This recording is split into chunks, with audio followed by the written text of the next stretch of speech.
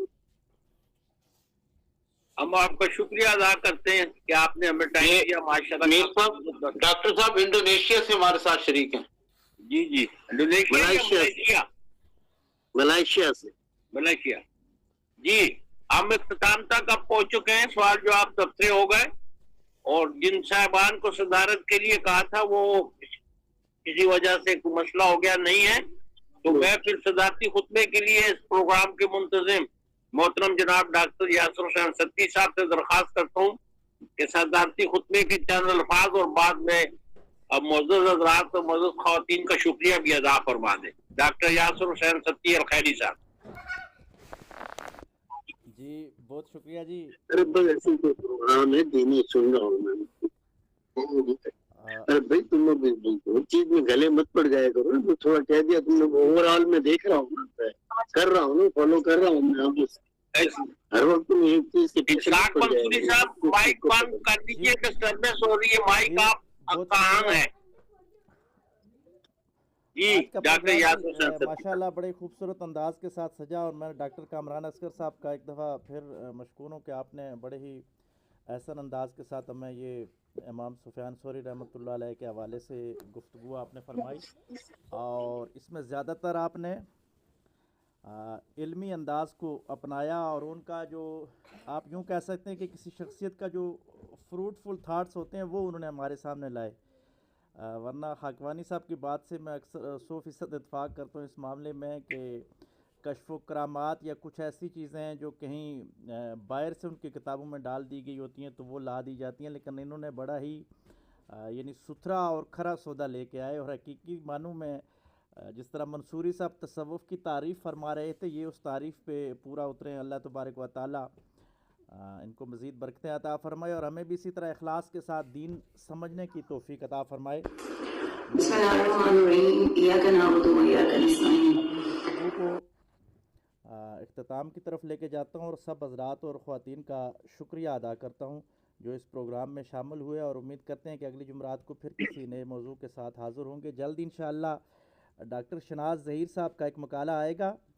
ہمارا جس خانقاہ کے ساتھ تعلق ہے سلسلہ عالیہ خیریہ، تو ابھی حال ہی میں کینیڈا کے اندر ہمارے جو شیخ طریقت ہیں انہوں نے ایک اسلامک سینٹر اور ایک مسجد کا افتتاح کیا ہے، اور وہ ڈاکٹر شناز ظہیر صاحبہ کا نواسے ہیں جنہوں نے وہاں مین رول ادا کیا ہے. تو میں نے ان کو کہا ہے کہ اس کے اوپر انشاءاللہ مقالہ لے کے آئیں کہ کینیڈا کے اندر ویسٹ میں کس طرح صوفیاء یا باقی جتنے بھی ہمارے علماء حضرات ہیں کام کر رہے ہیں، اس کے حوالے سے بات ہوگی. باقی بھی کسی آدمی کے ذہن میں کوئی بھی تصوف کے حوالے سے 21ویں صدی کے تناظر میں یہ چاہ رہا ہوں کہ اس حوالے سے تصوف کے جو عصری تقاضے ہیں ان کے مطابق ہم نئے نئے مقالہ جات لے کے آ سکیں. تو جس میں بھی ہو تو ضرور بتایا کریں، انشاءاللہ اس پہ گفتگو ہوتی رہے گی. اللہ تبارک و تعالیٰ سب کا حامی و ناصر ہو. سبحان ربک رب العزت عما یصفون وسلام علی المرسلین والحمد للہ رب العالمین. جزاک اللہ خیر.